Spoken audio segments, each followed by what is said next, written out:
Viewer discretion is advised. As a young child, I was fascinated with ancient history, specifically that from the East. From Laos to Japan, I was enthralled with all I learned. But the most interesting piece of history that I learned was about a mask used in traditional dances in Thailand. Luckily for me, the local history museum had one such mask on display. I begged and begged my parents to take me there every single weekend. Needless to say, when I learned that a traditional Khan dance would be performed by professional dancers at a local dining establishment using the original mask, I was beyond excited. The next weekend, my uncle and I attended the dinner where the dance would be performed. I waited with anticipation until the dance was set to start. The performer carefully donned the mask, but as the music played, they did not make one single movement.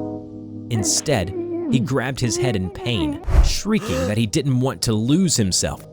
Eventually, he stopped his painful writhing and yelling and began cackling. It was like he was possessed by a demon. Several arm-like appendages sprouted out from his back and waved to and fro. Spotting a nearby server frozen in shock, the possessed performer leaped with great speed at the poor man. Once getting a hold of him, the performer used his numerous hands to rip and tear the server to shreds. Chunks of flesh scattered about as people panicked and fled the scene. Overwhelmed by the gore, I passed out and was taken to safety by my uncle. When I woke up at home, I could hear my uncle telling my parents that it was a bloodbath. A few dozen people had been brutally murdered or ripped apart. The police arrived at the scene and unleashed a wave of bullets at the performer until he finally dropped dead. Scarred by this event, I now have a phobia of putting anything on my face and fear that something will cause me to become, well, not me. Hello everybody, I'm TheRubber. Today, we bring you SCP Foundation SAFE Class Object SCP-901-TH.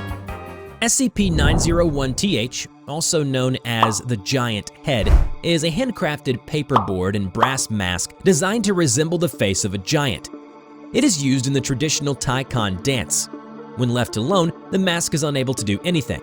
However, it changes state when someone puts it on their head. Upon wearing it, the wearer is immediately attacked by an unknown entity or ghost. This entity will forcibly suppress the wearer's soul and take over their body. Once this process is complete, the host's body becomes extremely violent and wild due to the influence of the entity. What's more, the host gains an abnormal amount of strength and speed, far beyond the capabilities of a normal human body. Foundation researchers suspect that this is because the entity removes the brain's limiter on how much power we use. Therefore, the host's body can be used to its full potential. It is impossible to remove the mask while the host is alive. Despite the Foundation's best efforts, the only way to safely remove it is to kill the host, rendering the mask useless once again. However, this is easier said than done, as the host will feel no pain and will fight back until the moment of its demise. After less than a minute of wearing the mask, the host will undergo a grotesque physical transformation. From the host's spine and ribcage, numerous arms and hands will sprout at a rapid rate. The previous host who made it to this state was seen to have fine control over each appendage and used them to kill with extreme proficiency. Due to the deadly nature of attaining this state, the Foundation has ordered that no further testing is to be done with SCP-901-TH, as such testing is highly dangerous and will likely yield no new information to us. Attention all Foundation personnel, SCP-901-TH's host has breached confinement. Subject is hostile and highly aggressive. Evacuation is in progress and help is on the way. If you cannot run, please hide until the threat has passed.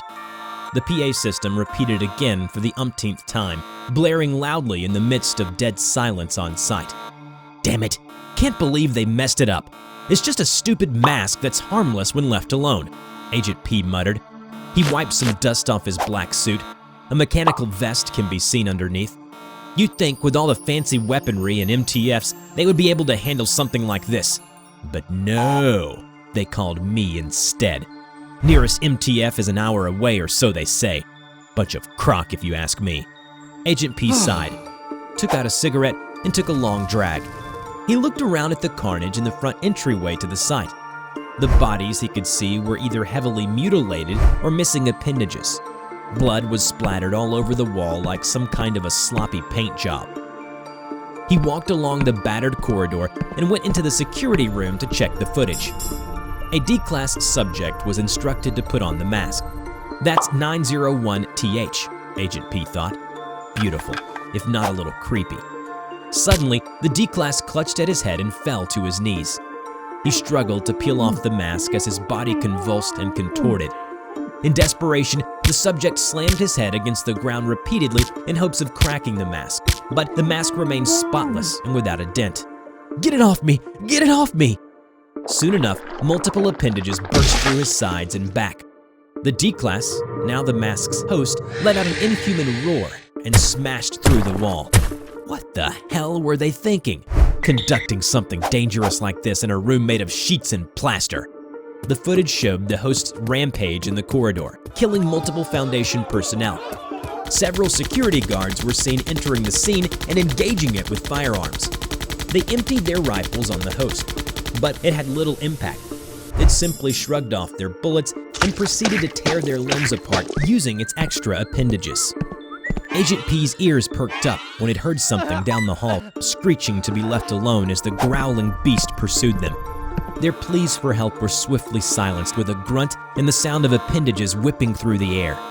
A heavily injured researcher stumbled into the doorway. He could barely keep himself upright against the wall. He extended his hand towards Agent P shakily and said, "Help me."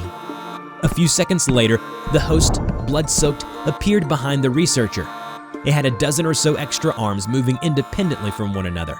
It grabbed the researcher's head and slammed him against the wall, over and over again. Come on, leave the poor bastard alone. He was already half dead. A bit of an overkill, don't you think? The possessed man snarled and hurled the researcher's body at Agent P, which he evaded by dodging to the side. He flicked his cigarette to the ground. "Whoa, easy there, fella. Don't make my job harder than it already is."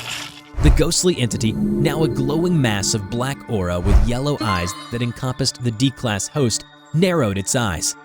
"Yeah, I'm talking to you. I see you, you ugly bastard. You've caused quite a bit of trouble here, and I was sent to deal with this unwillingly. So how about you remove the mask and just walk away, yeah? Otherwise..." Agent P snapped his fingers and a gauntlet formed over his hand. In response to Agent P's provocation, the 901-TH host howled with rage and charged at the suited agent. Here we go. Agent P dodged the hail of fists, catching one of the arms and crushing it with his gauntleted hand. The entity yelped and screamed as Agent P went on to quickly break each and every single one of its arms. "Sorry it had to be this way, bud." The host tried charging at Agent P once again, but he countered by grabbing its head and slamming it onto the ground. He then immediately mounted on top of it and began charging his gauntlet. With one swing of his arm, he decapitated the host's head in one clean slice. Its voice was snuffed as soon as its head was severed, leaving only the blaring sound of the broadcast in the background. Agent P removed the blood-soaked mask from the subject and with his other hand made a phone call. Yeah, it's me. The threat at Site 19 has been neutralized. I have the mask with me now. What do you want me to do with it? Send it to a secure storage site for dangerous items. No one is allowed to run tests with it from this point forward. I have plans for it in the future, but for now, this is wonderful. With a click, 05-4 hung up. Agent P shook his head and turned to leave. Wonderful, my foot. After exiting the building, MTF knuckle dusters ran in to storm the place and look for survivors. Oh, now the cavalry arrives. Agent P rolled his eyes and handed the mask to the MTF captain before getting into his car. I need a drink.